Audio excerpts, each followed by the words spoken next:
अस्सलाम वालेकुम। मैं हूं जी इस वक्त गुरा में और ये है महकमा अब्रेशम और मलबरी नर्सरी गुरा। और मुझे कुछ मेरे जो है ना इंफॉर्मेशन मुझे मिली तो मैंने कहा चलें आपसे भी शेयर करूं ज़रा। ये तकरीबन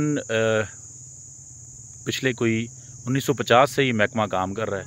यहाँ पे कोई 100 से ऊपर कनाल जगह है इनके यहाँ पे, जिसमें कि ये जो है ना शहतूत उगाते हैं और शहतूत उगा के ये जो है ना फार्मिंग करवाते हैं रेशम के कीड़ों की। अब मेरे हिसाब से ये एक सफ़ेद हाथी है और इंतहाई अनप्रोडक्टिव एक प्रोजेक्ट है। और जो मुझे इत्तला अब तक मिली है कि यहाँ पे 11 लोग काम कर रहे हैं, ज़रा उनका रोज़गार लगा है, उनकी नौकरी लगी है।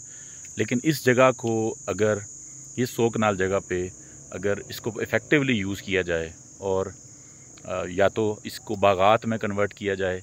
यहाँ पे जो रेशम के कीड़े 4 खेतों में लगाए जाते हैं या शहतूत लगाए जाते हैं लगाएं, लेकिन बाकी 90 कनाल जगह पे अगर आप बागात की तैयारी करवाएं, इस नर्सरी को यूज़ करें, इसको एग्रीकल्चर के लिए सब्ज़ियों की पनीरियों के तौर पे इस्तेमाल करें, तो पूरे डिस्ट्रिक्ट के अंदर आप एग्रीकल्चर की रेवोल्यूशन ला सकते हैं। अगर कोई महकमा सुन रहा है जो कि यकीनन नहीं सुन रहा, प्लंदरी की कोई इंतज़ामिया सुन रही है जो कि यकीनन नहीं सुन रही, कश्मीर के अगर कोई एग्रीकल्चर डिपार्टमेंट सुन रहा है जो कि यकीनन नहीं सुन रहा, तो इस जगह को आप हवलदार खादम हुसैन मेरी जो है ना वो सुपरविज़न में दे दें।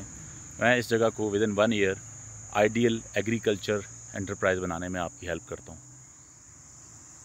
और इतनी खूबसूरत जगह, और उसके सामने वो जो एरिया नज़र आ रहा है, यहाँ पे किसी ज़माने में ये भी कोई 200 कनाल जगह लगती है जिसके चावलों की काश्त हुआ करती थी। तो ये बेल्ट दोनों जगह आइडियल है इस पूरे प्लंदरी के शहर को फीड करने के लिए, लेकिन कोई सुन ही नहीं रहा। अस्सलाम वालेकुम।